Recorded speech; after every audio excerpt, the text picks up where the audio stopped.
ইনকিলাব জিন্দাবাদ জিন্দাবাদ জিন্দাবাদ।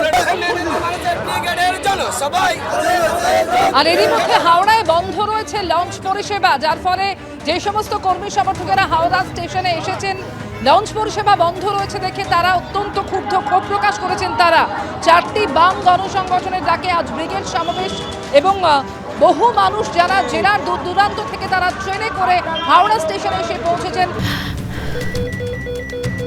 ক্যান্সারে নেই আর ভয়, NCRI হবে এর জয়। আপনাদের ভরসা নেতাজি সুভাষচন্দ্র বোস ক্যান্সার হসপিটাল।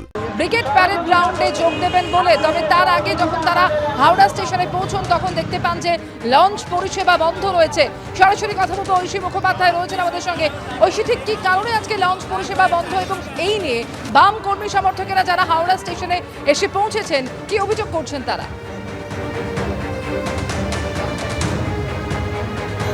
দেখো, হাওড়া স্টেশনের একেবারে বিপরীতে রয়েছে হাওড়া ফেরিঘাট। এখান থেকেই মূলত ফেরি করে যাওয়া যায় বাবুঘাটে এবং সেখান থেকে হেঁটেই ব্রিগেড প্যারেড গ্রাউন্ডে যাবেন বলে ভেবেছিলেন কর্মী সমর্থকেরা, যারা জেলার থেকে সকাল সকাল এসে উপস্থিত হয়েছেন।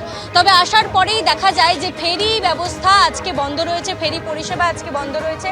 মূলত একটি নোটিশ দেওয়া হয়েছে গতকাল, যে নোটিশে জানানো হচ্ছে যে ভেসেল রিপেয়ারিংয়ের কারণে গিয়েছে এবং সে কারণেই পর্যাপ্ত ভেসেল না থাকায় আজকে ফেরি সার্ভিস বন্ধ থাকবে, তার নোটিশ দেওয়া হয়েছিল। তবে কিন্তু ইতিমধ্যেই দেখতে পাচ্ছ মিছিল করে এই ফেরি পরিষেবার মাধ্যমে বাবুঘাট পৌঁছে সেখান থেকে হেঁটে যাবেন বলে ভেবেছিলেন কর্মী সমর্থকেরা।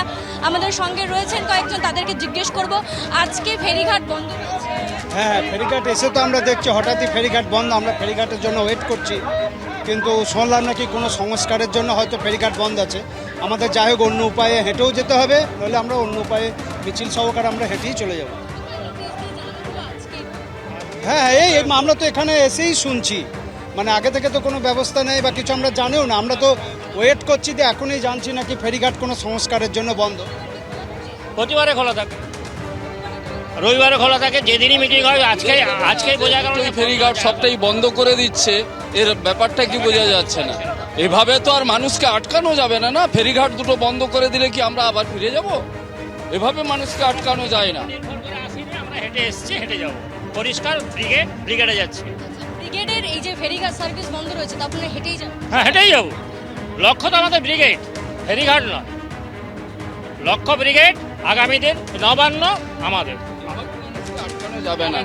এই যে প্রতিবাদ সারা রাজ্য জুড়ে হচ্ছে, এই সরকারের আমলে যা চলছে, রাজ্য জুড়ে যা হচ্ছে, তার প্রতিবাদে মানুষ হাজারো ব্রিগেড করবে, এগারটা ব্রিগেড নয়।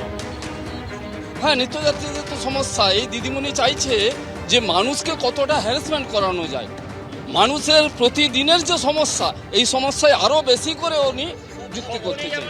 বলছেন যে নিত্যযাত্রীদেরও কিন্তু সমস্যা হবে। আজকে রবিবার, অনেকেই ছুটির দিন ঘুরতে যান, তো সেক্ষেত্রে এই যে ফেরি পরিষেবা বন্ধ রয়েছে, যেটা গুরুত্বপূর্ণ একটা মাধ্যম যোগাযোগের, সেই যে যানবাহন মাধ্যমটা বন্ধ করে দেওয়া হলো, সেটা নিয়ে কিন্তু ক্ষোভ প্রকাশ করছেন এই মুহূর্তে। এবং তারা জানাচ্ছে যে তারা হেঁটেই যাবেন, ব্রিগেড পৌঁছবেন, ব্রিগেড তাদের উদ্দেশ্য। ফেরি সার্ভিস বন্ধ থাকলেও তাদের কিছু যায় আসে না। তারা কিন্তু দেখতে পাচ্ছ মিছিল করে এই মুহূর্তে হাওড়ার যে সেতু, সেই সেতু দিয়ে, সেই রাস্তা দিয়ে কিন্তু তারা চলে যাচ্ছেন এবং তারা যেমনটা জানালেন যে ব্রিগেড মুখে হতে তাদেরকে কেউ আটকাতে পারবে না।